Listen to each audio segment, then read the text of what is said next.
Her BMW died on the side of the interstate, smoke pouring from the hood. And a stranger in a beat-up pickup pulled over. What happened next didn't just save her career. It changed 2 lives forever. Sarah Jenkins tightened her grip on the steering wheel as the BMW began to shudder. A thin line of smoke curled from beneath the hood before the engine gave one last sputter and died. The silence that followed was louder than any noise, broken only by the whoosh of cars speeding past on Interstate 90. She coasted to the shoulder, heart pounding, and glanced at the clock on the dashboard. 8:32? Her presentation to the board of directors was at 9 sharp. That meeting was supposed to be the culmination of months of work, long nights drafting proposals, endless conversations, convincing skeptics that Harborline Motors needed a bold new strategy for attracting talent.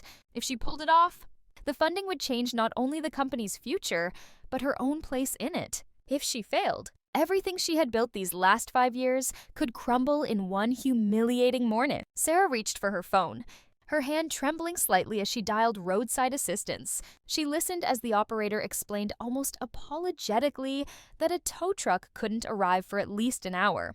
Her throat tightened. 1 hour might as well be a lifetime.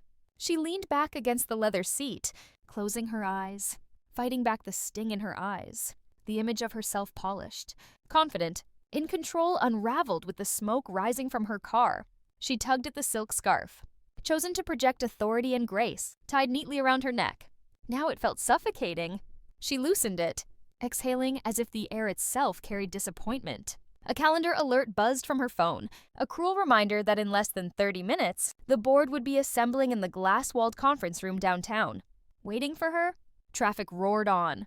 Indifferent, the morning sun glinted off chrome bumpers as commuters rushed toward their lives. Each of them was somewhere to be, someone to impress. Sarah sat stranded at the edge of it all, powerless, the chill of the autumn air sneaking in through the cracked window. For a woman who had built her entire career on timing, precision, and preparation, the irony cut deep. Her fingers hovered over her assistant's number. Should she call, confess, and beg them to stall the meeting? Should she send her slides and hope someone else could speak in her place? None of it felt right. She had promised herself years ago that she would never be the kind of leader who stumbled into a room with excuses. And yet, here she was, trapped on the side of the interstate with nothing but a dead engine and the slow tick of the clock. Sarah pressed her palms against the steering wheel, whispering to no one but herself, "Not today. Please, not today." It was then, just as despair began to seep into her resolve, that she heard it.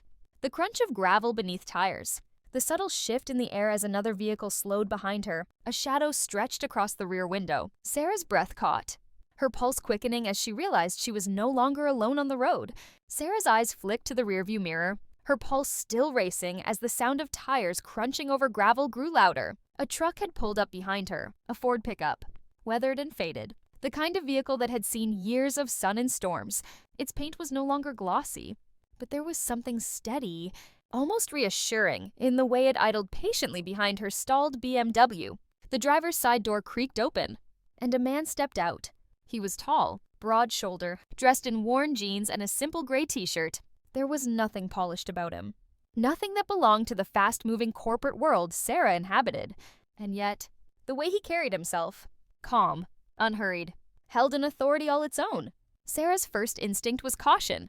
Years of city life had taught her to be wary, especially when she was alone, stranded on the side of an interstate. She reached instinctively for the lock, though the doors were already secured, and watched as he approached slowly, keeping his hands visible as though he understood she might be on edge. He stopped a few feet from her window, his voice carrying easily above the hum of traffic.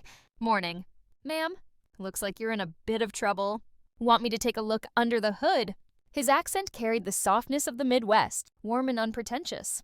Sarah hesitated, lowering the window only halfway. "It just died on me.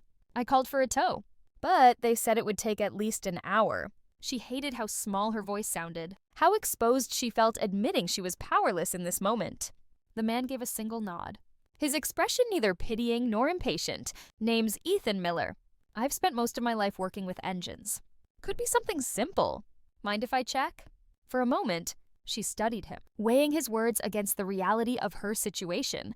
The boardroom clock was ticking louder in her mind than the engines on the freeway. An hour here spelled disaster. But there was something in his face, creases at the corners of his eyes, that looked like they came from years of smiling. Not frowning, that made her unclench her grip on the steering wheel. She unlocked the door. Stepping out into the crisp autumn air, "I'm Sarah," she said, smoothing her jacket as if it might restore some sense of control. "I'd appreciate any help. I'm already late for a very important meeting." Ethan gave her a small smile. Not the kind meant to charm, but the kind that seemed to say, "I understand." He gestured toward the hood. "Let's see what we're working with." Sarah pressed the release lever inside the car, and with one practiced motion, he lifted the hood, leaning back quickly as a puff of steam rose into the morning sky. He propped it open, rolled up his sleeve, and leaned in with a focus that seemed almost second nature. Watching him, Sarah felt a strange shift inside herself. This man didn't look like the polished mechanics at the dealership, the ones in crisp uniforms with scanners and diagnostic tools. He looked like someone who had lived inside this kind of work, who understood the language of engines with his hands alone. The scars across his forearms and the roughness of his palms told their own story, one of long days of labor that never made it into glossy resumes. She found herself speaking without meaning to. "You really seem to know what you're doing." Ethan glanced up briefly, offering that same quiet smile. "Been working on engines since I was 14. Guess you could say it's in my blood." There was no arrogance in his tone, only the steady confidence of someone who had spent years with grease beneath his nails and the hum of machinery in his ears. And for the first time that morning, Sarah felt something unexpected. Relief. Relief that maybe, just maybe, she wasn't as stranded as she thought, as traffic roared by and the city loomed miles ahead. Sarah realized she had placed her morning, and perhaps much more, into the hands of a stranger named Ethan Miller. Ethan leaned deeper into the open hood, sleeves rolled past his elbows, revealing arms lined with small scars and the kind of calluses that come only from years of work. His hands moved with a precision Sarah couldn't help but notice. Steady, careful, unhurried, each turn of the wrench. Each adjustment to the hoses and clamps was done as if the machine in front of him weren't just steel and bolts, but something living that demanded respect. Sarah stood nearby, the chill of the morning air forgotten, her anxiety shifting into something closer to fascination. She had seen countless mechanics before, in spotless uniforms, armed with electronic scanners and gleaming tools, but Ethan was different. His toolbox was dented, its paint scratched from years of use. Yet, every tool inside seemed to have a place. Every movement of his hand, deliberate. This wasn't guesswork, it was instinct. Occasionally, he would glance up and ask her to start the ignition or to hand him a tool from the back of his truck. His voice remained calm, never hurried. Even as the minutes stretched on, Sarah found herself following his directions without hesitation. Almost surprised by how natural it felt to trust him, time slipped by, measured not in ticks of the clock, but in the rhythm of his work. The clink of metal, the soft hiss of escaping steam, the low rumble of passing traffic. Nearly 2 hours later, Ethan wiped the sweat from his forehead with a rag pulled from his pocket, then leaned back, shoulders relaxing as though he'd just finished a long conversation with an old friend.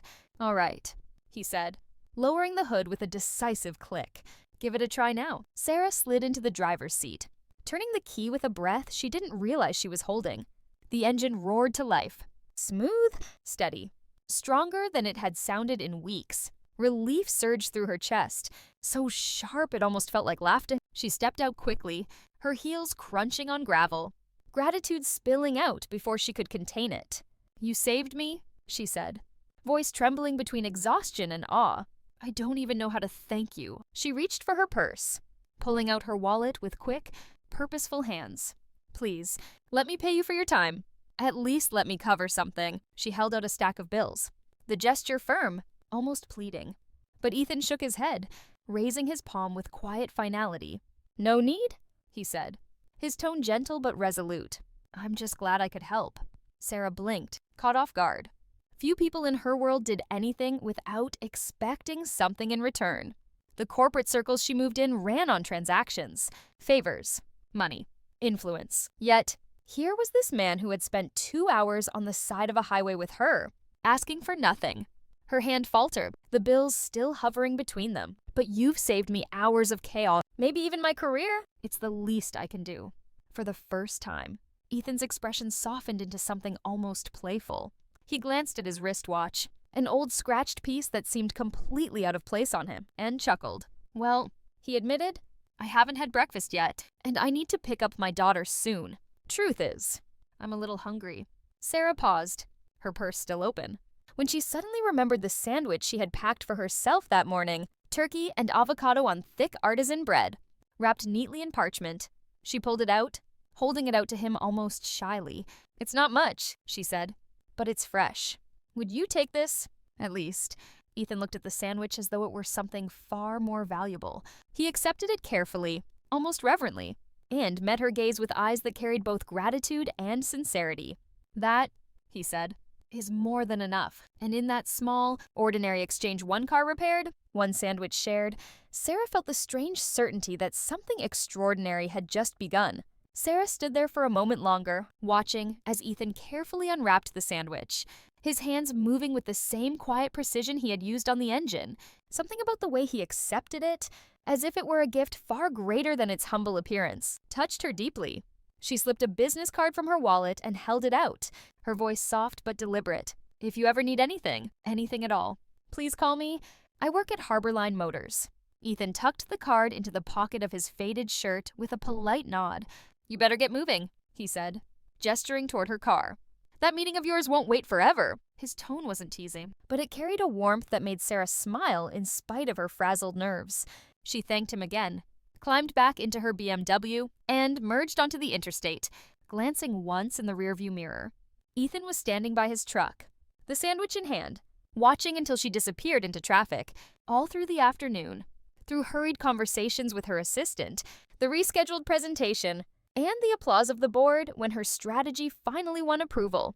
Her thoughts kept circling back to him, the man with the steady eyes and calloused hands, who had asked for nothing in return, but had accepted a sandwich as though it were a feast. She told herself it was curiosity, nothing more. But as twilight fell and the city lights began to scatter across the skyline outside her apartment window, the question lingered, who exactly was Ethan Miller? Sarah opened her laptop, typing his name into the search bar. The results came back in the thousands. Too common a name, too many scattered trails. She leaned back, frustrated, until a detail flickered in her memory. The license plate of that old Ford pickup, using connections she had cultivated at the state's Department of Motor Vehicles, contacts she had built over years of talent searches. She traced the plate back to an address in Maplewood, a modest suburb north of Chicago. And there it was, Ethan J. Miller. The discovery sent her deeper down the rabbit hole. She dug further, piecing together fragments from professional registries, old press releases, and industry journals. What she found left her breathless. Ethan had once been one of Summit Engineering's brightest minds, a senior mechanical engineer credited with several patents on battery efficiency and cooling systems. His name had appeared in trade magazines, his innovations referenced at conferences. He had been, by every measure, a rising star.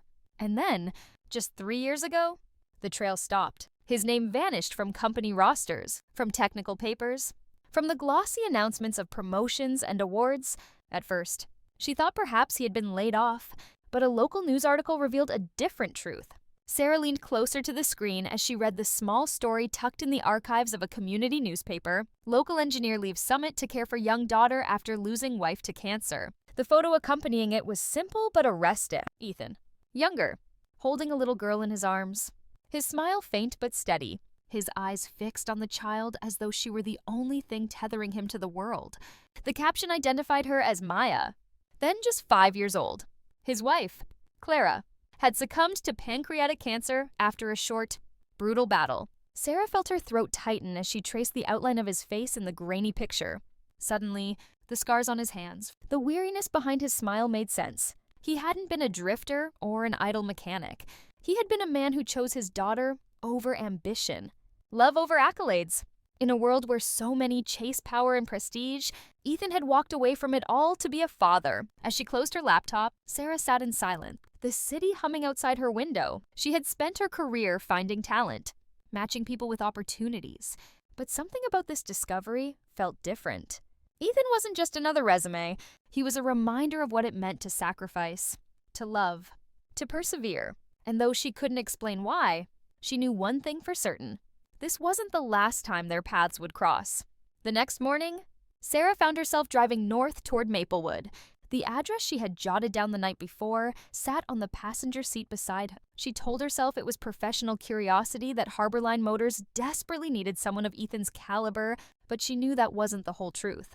Something about the man lingered with her. The quiet dignity, the way he had turned down money and accepted only a sandwich with gratitude.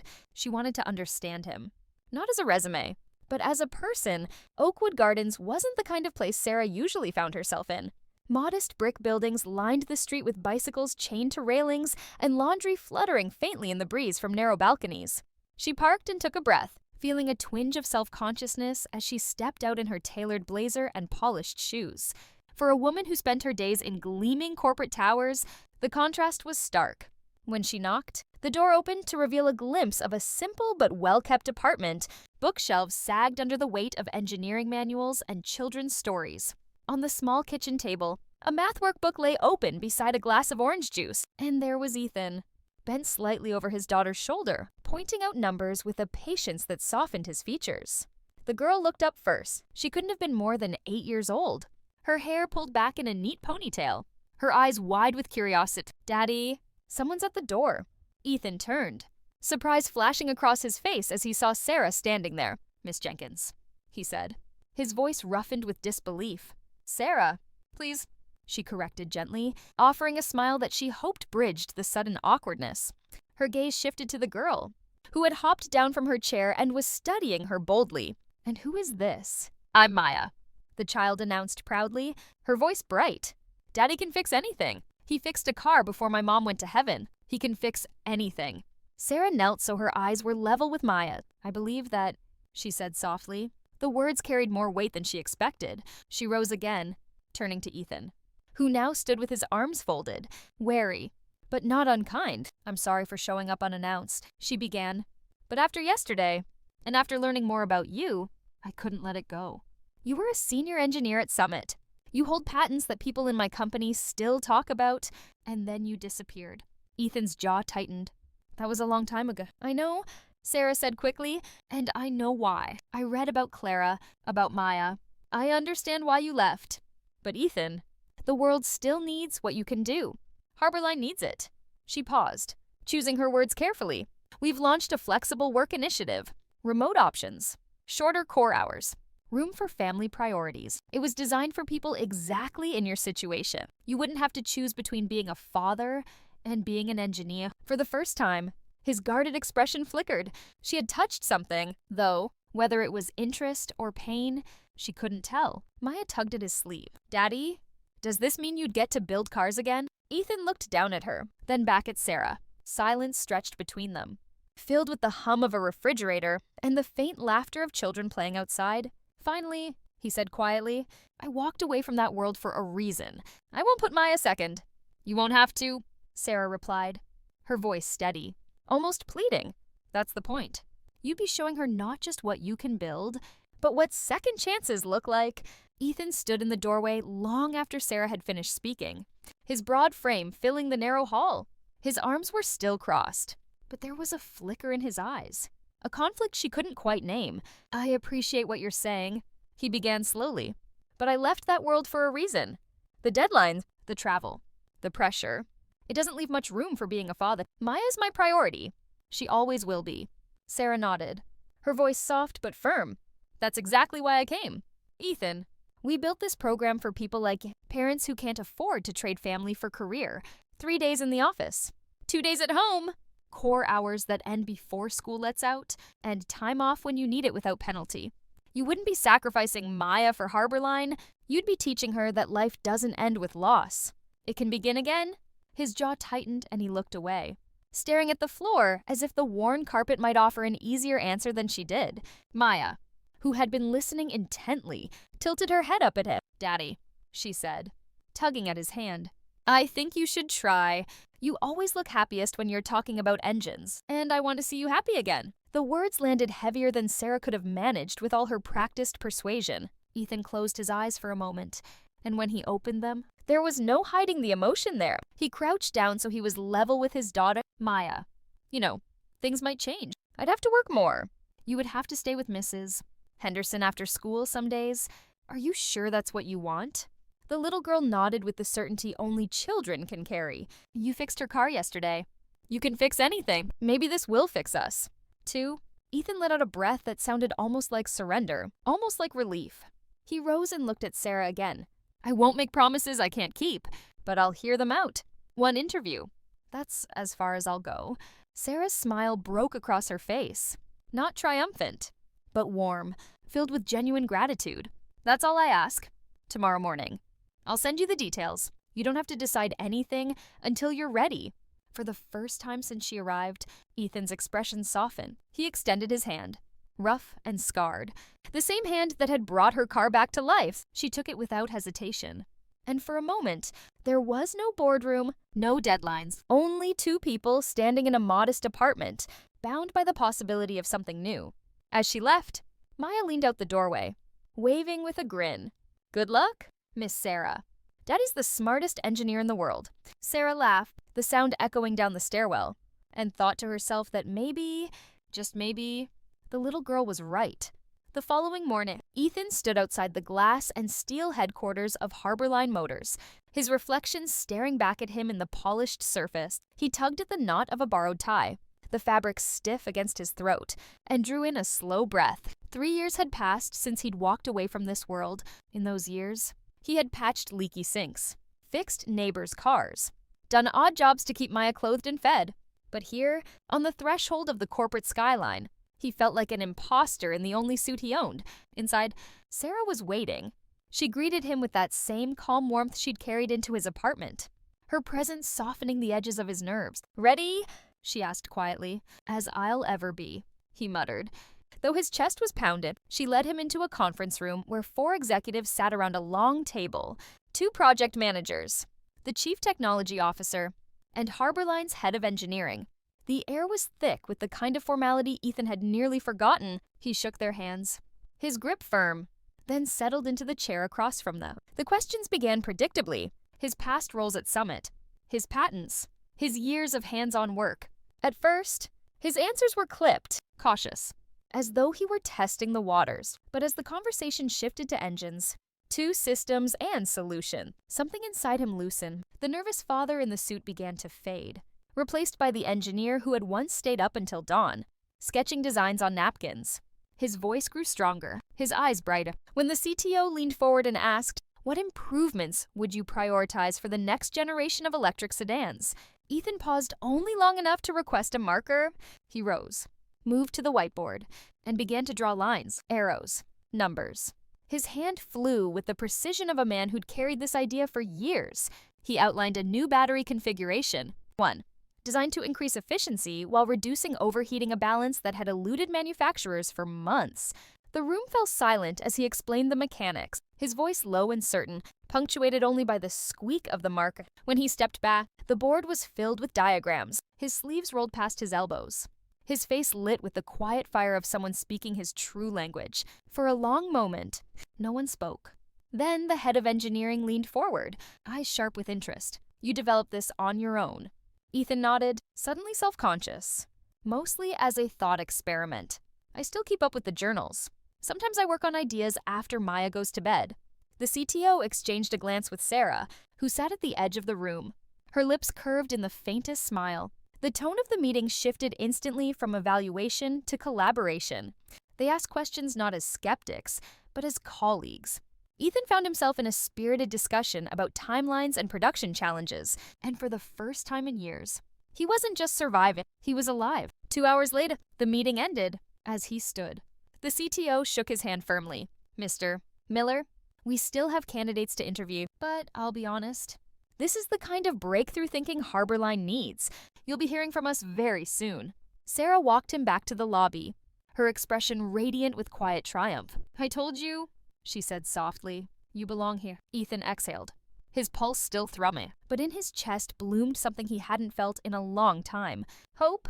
That evening, Ethan sat at the small kitchen table in his Maplewood apartment, the remnants of dinner pushed aside to make room for Maya's coloring books and his own restless thoughts. The whiteboard sketches from Harborline still echoed in his mind. The energy in the room, the way the engineers leaned forward as if he had given them something they had been waiting months to hear. For the first time in years, He had felt like himself again. Yet, as he looked across the table at his daughter, bent over her crayons, the weight of the decision pressed hard against his chest. Maya. He began carefully. They offered me a job today. A big one. I'd be working on cars again. Real projects with a whole team. She looked up instantly, her eyes bright, like the engines you used to talk about. The ones you said could go farther and faster. He smiled faintly. Exactly like that. But it would mean I'd be gone more some days. You might have to stay with Mrs. So is. Henderson after school, or eat dinner without me if I'm running late. Things would change. Maya set down her crayon, her small fingers fidgeting with the edge of the paper. Daddy, do you like it? The question caught him off guard. He blinked, swallowing the lump in his throat. I do, he admitted softly. When I was in that room today, I felt alive again, like I wasn't just fixing things to get by, but building something that mattered. Maya nodded with the simple wisdom only a child could carry. Then you should do it. I want you to be happy. Mommy would, too? Her words struck him deeper than any contract or salary ever could. He reached across the table, taking her hand in his. Are you sure? It'll mean changes for you. Too, she grinned, her missing front tooth giving her smile a lopsided charm. I'll be fine. We'll still have pancakes on Saturdays. That's enough for me. Ethan laughed, the sound breaking the heaviness in the room. For the first time, the decision felt less like a burden and more like a gift. Later that night, after Maya had gone to bed, he opened his laptop and typed a simple email. I accept the offer. His finger hovered for a long moment before pressing send. When the message flew off into the quiet night, he leaned back, exhaling a breath that carried 3 years of hesitation. The following week, Ethan stepped into Harborline as an employee. The title on his badge read Senior Engineer. But what mattered more was the look in Maya's eyes when he showed it to her. The way she introduced him at school with pride. My dad, the car builder. And Sarah, she was there at every step. Not only as the executive who had pulled him back into the industry, but as a steady presence at first. Their conversations stayed within the lines of work. Timelines, staffing, technical briefs. Yet slowly, those lines blurred. Coffee breaks turned into quiet talks about family, about what it meant to balance ambition with love. She shared stories of her own sacrifices, the nights she'd wondered if success was worth the loneliness. Ethan found himself looking forward to those moments more than he expected. There was a gentleness in Sarah he hadn't noticed on the highway that morning, hidden beneath the sharp edges of her corporate armor. And with each passing day, she became less of a colleague and more of something he couldn't yet name. An ally, a friend, perhaps even the beginning of something more. Months passed, and what began as cautious steps back into the world of engineering soon turned into a stride Ethan never thought he would take again. Harborline Motors had placed him at the helm of its most ambitious project, the development of a new electric sedan. Long nights of sketches and calculations became mornings of testing, refining, and leading a team that quickly grew to respect him. The battery design he had once drawn on a whiteboard now powered a prototype, one that outperformed expectations and stunned even the harshest critics in the industry. The day of the launch was unlike anything Ethan had experienced before. Cameras flashed, reporters leaned forward with sharpened pencils, and industry leaders murmured in approval as Harborline unveiled the sedan with its breakthrough battery system. Applause filled the air, but what stayed with him wasn't the headlines or the accolades. It was Maya's face in the front row, beaming with pride, her little hands clapping louder than anyone else's when she whispered afterward, Daddy, you did it. Ethan felt the weight of 3 difficult years lift from his shoulders. That success brought other changes. 2. With his first bonus, Ethan moved Maya into a new home, a modest but spacious house in a quiet neighborhood with tree-lined streets and a school she adored. She finally had the purple bedroom she had dreamed about, complete with shelves for her books and a window that caught the morning light. On moving day, Sarah arrived with boxes of her own, not of belongings, but of food, decorations, and laughter.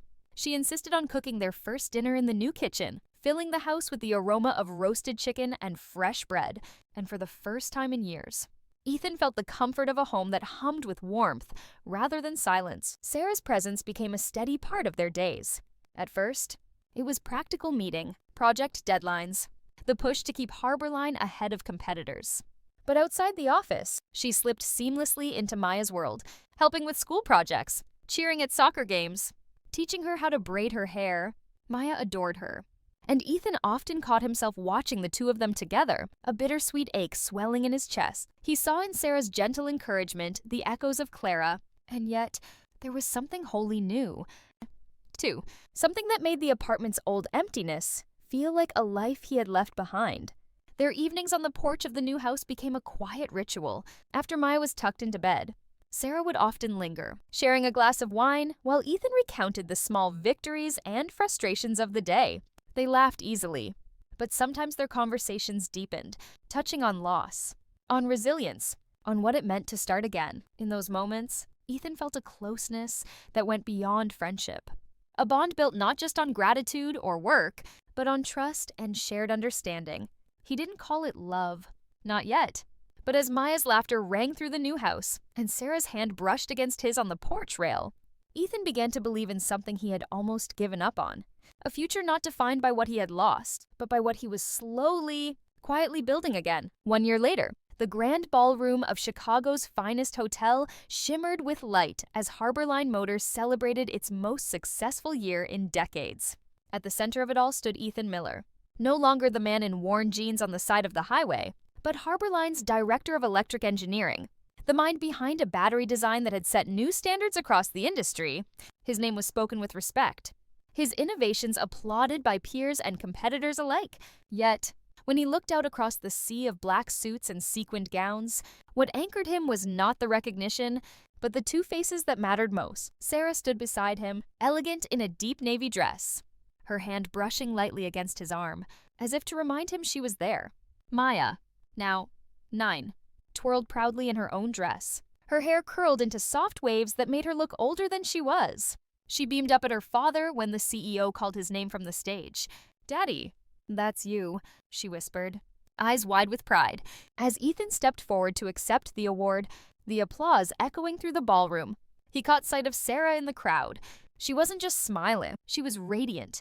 Her pride mingled with something gentler, deeper, as though she felt his victory as her own.